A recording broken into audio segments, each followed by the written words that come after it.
Hello everyone, it is day 23 of my trip to the UK, November 17th, and I am in Southport staying with the Worgan family, who are succeeding in nursing me back to health from my cold. I'm feeling much better today, and I did test multiple times over several days to make sure it wasn't COVID. Coming up later in this episode, I dressed up as a Cyberman and showed you Mark's incredible Doctor Who prop collection. But before we get into that, this morning the Worgans treated me to a hearty full English breakfast from Morrison's, which was absolutely delicious. We decided to go explore more of Southport. It was so cool to see the architecture and a building from 1749, the Wagging Tail Cafe, their motto being "Where dogs take their servants," which is amazing. We also passed by the Bold Arms and finally reached our destination of St. Cuthbert's Church, which is a beautiful old church with a very cool graveyard that we explored, full of mushrooms and a weeping angel,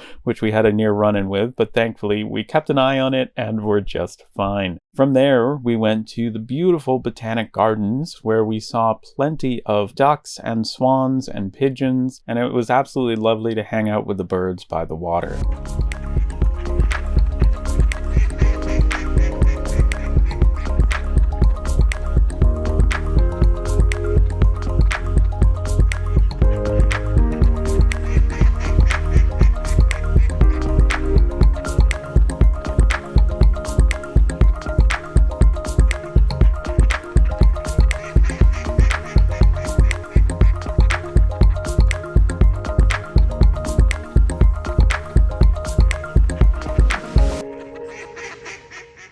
We then came back home and played some games. So there I am shuffling for a round of Phase 10, a card game that, despite being thoroughly explained to me and playing many rounds, I still have no idea how to play it. That evening, I was so excited to be able to watch, as it aired in the UK on BBC One, the Doctor Who Destination Skaro Children in Need 2023 special 5-minute mini-episode. Plus, right after, we got to watch the behind-the-scenes Unleashed episode for it, as it aired on BBC Three. This was the closest I would come on my trip to watching a new episode of Doctor Who as it aired in the UK, so that felt pretty special. Because this vlog episode is on the shorter side, I thought it would be fun to share with you the video that we filmed back on October 30th of Mark's Doctor Who prop collection. Greetings, Earthlings. I am here to show the personal and private collection of Mark Worgan.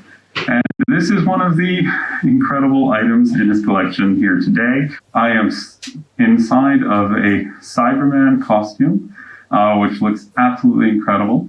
And behind me is a Dalek that he built with his own hands, as well as one of the actual TARDIS Roundels from the 13th Doctor's TARDIS. So, as you can see, we're starting off with some incredible pieces, but there's lots more incredible objects to come. So, as much as I would love to do this entire interview as a Cyberman, it is a bit claustrophobic, and I'm not sure how the audio is coming out. So, I'm just going to get out of this costume, and we'll take a look at the rest of Mark's incredible collection. All right, you can help me out now. So I'm now out of that amazing costume, and I'm here with Mark. We've selected and handpicked just some of the amazing props and replicas from Mark's collection. We're going to start off with getting ahead of the video today with this incredible head of Davros. This is based on Terry Malloy. So Mark, tell us a little bit about this incredible head. It's just a very, very good replica, really. I love Terry Malloy's Davros, so it's fan-made, but sometimes fan-made things are far better, well-made, because a lot more love goes into them. Clearly very, very talented. Is this fiberglass? It is. Made out of fiberglass and then painted. Now that we've gotten ahead on things, I think it's time to give myself a hand for this transition, because we have here this incredible Hand of Eldrad from the Hand of Fear. And this is made out of resin. Yeah, it's resin. Okay, so this is resin, beautifully molded. This, you said, was molded from the original prop? Yeah, it was. Oh, that is absolutely incredible. So you can see just the detail there of the geo design here. The cutoff on the arm is just absolutely incredible. I got to give a hand to the person who made it. We have here this incredible fan-made, right, Yes, replica absolutely. again of the Gallifreyan Staser, as seen in Heaven Sent and Hell Bent, the Series 9 finale.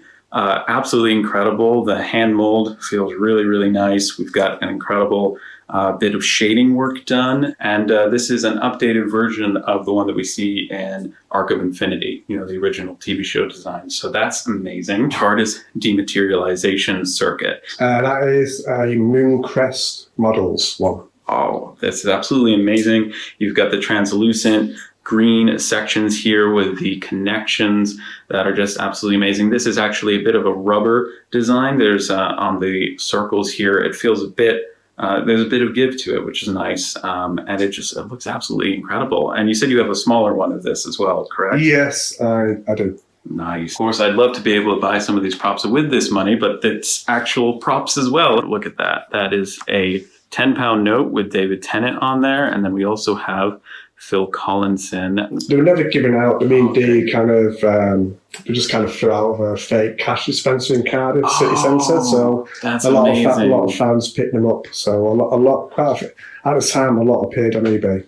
Wow, So that's amazing. We have here an actual prop from the show. So this is Ruth Clayton's Discover Gloucester pamphlet that she was attempting to hand out in the episode. And you've put it in this stand here. We've got this incredible actual prop from the show. So that's amazing. And then on the back, there's even more text. You can pause and read this text if you would like to, if you ever wanted to know what was on the back of Ruth Clayton's pamphlets. This is an actual prop from the show, from Can You Hear Me? This is when the Eternals appeared, and you see a lot of these backlit in the episode. And so it's a little bit of a blink and you'll miss it prop, but it's really, really cool nonetheless to think that this was actually on the set of Doctor Who. Look out. It is the Auton Doll from Terror of the Autons. And, if I just hold him off screen, he's just coming up to get you. So I'm going to pull him back here. Proper fur here. The rest seems to be rubber that's been... we have a little visit from Lucy in the background. Look at that. This is all rubber plastic, I think. Yes. It absolutely could come to life if the Autons wanted it to. And painted eyes here and the fangs and the little buttons. And it is just amazing. Is this fan-made, I'm assuming? Oh, absolutely. Yeah, that's amazing.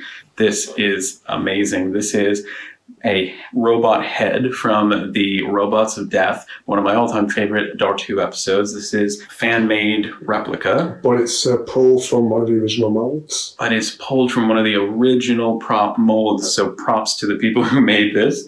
And it's actually two pieces you can see in the back here. The back of the head is attached by Velcro. So that was very important for getting me in and out of the Cyberman head. It's also an important part of actually making these models so that you can comfortably attach them and so that the actors can get back out of them again. So we'll start off with this tin, which is a Farrah's original Harrogate Toffee. So this was from Planet of Evil. Yeah, not an original, obviously, because it would have been discarded. But same brand, same heritage, that sort of thing. So it was off the shelf product. So. And I love things like this because, actually hunting down screen use props, it may not be possible. They may be lost to time. They may have been damaged or just in the hands of collectors are very expensive. But I love items like this because they're, the exact same type of thing that they would have been using on set, but you have a chance of actually tracking it down. Doesn't mean it's going to be easy, but you have a chance.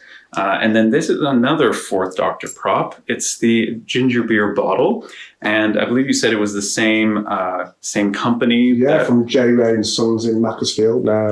Ginger beer bottles, although vintage, made between 1920 and 1960. Lots of companies, whether it be Stockport, Preston, Bolton, Salford.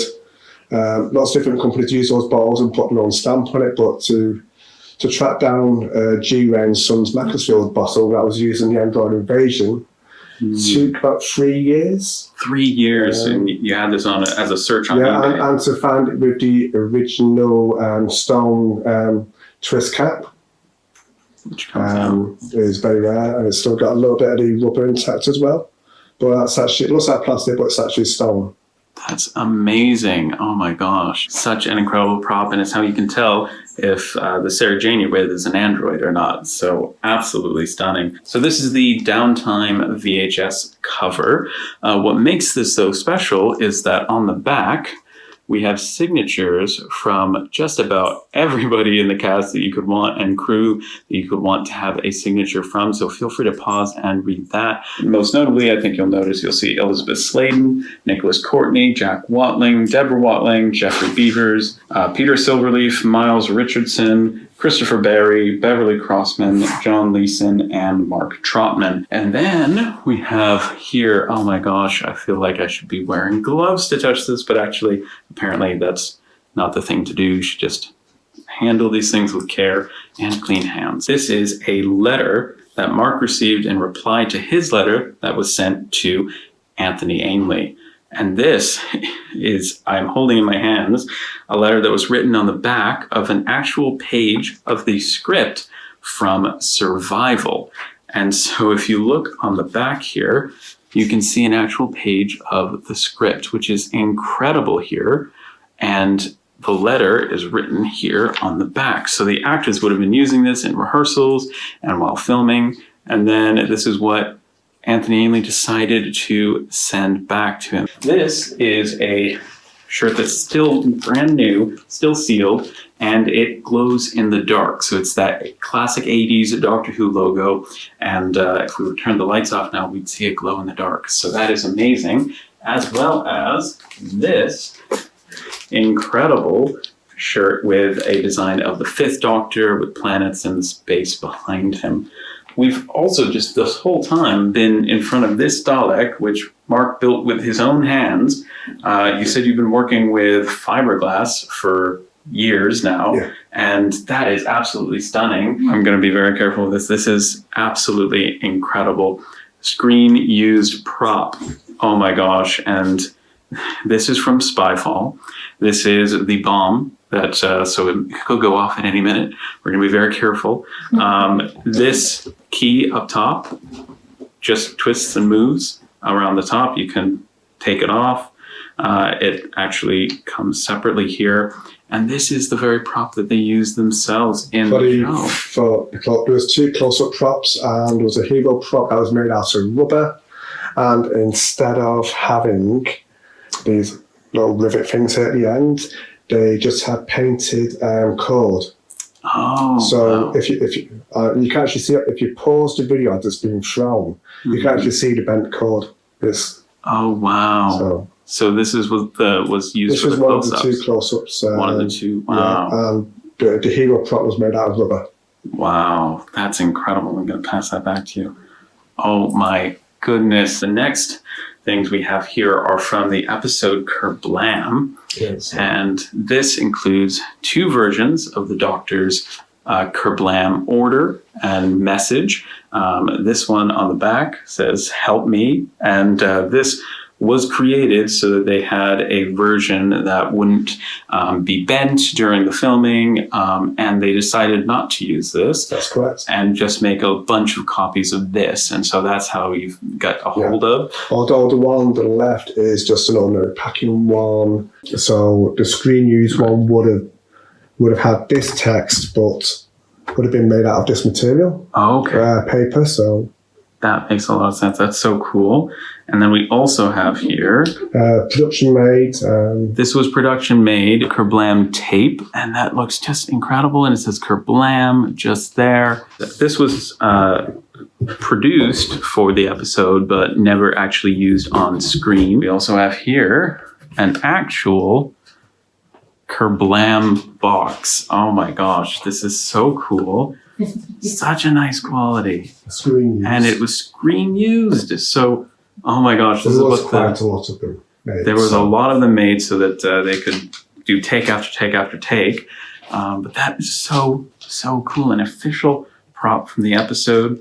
And he's even got the tape that goes with it to close this. This is Kaplaps, which was seen in the Orphan 55 episode, where there was a vending machine. And then on the back, you even see the writing as well. So comment down below what flavor you think these would be. I kind of envision them tasting like Doritos. Thank you so much to Mark for letting me take a look at some of the most incredible items in your collection and for sharing that journey with me. It has been absolutely amazing. It's strange to think that I filmed that video on the first full day that I stayed with the Worgans, and that today was my last full day with them. It has been a blast to stay with them. They took care of me in my hour of need and did all they could to make sure that my time with them was full of amazing Doctor Who experiences, good fun, amazing food, and lots of laughter. I can't thank them enough for letting me stay with them for 10 days while I was in the UK. Tomorrow, though, we would still hang out for most of the day, traveling from Southport to Manchester to see the Christmas markets and to get me to my hotel. Don't forget to subscribe to the Doctor Who Guide YouTube channel.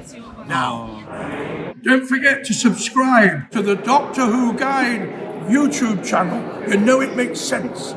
Don't forget to subscribe to the Doctor Who Guide YouTube channel. Hello. Don't forget to subscribe to the Doctor Who YouTube channel guide.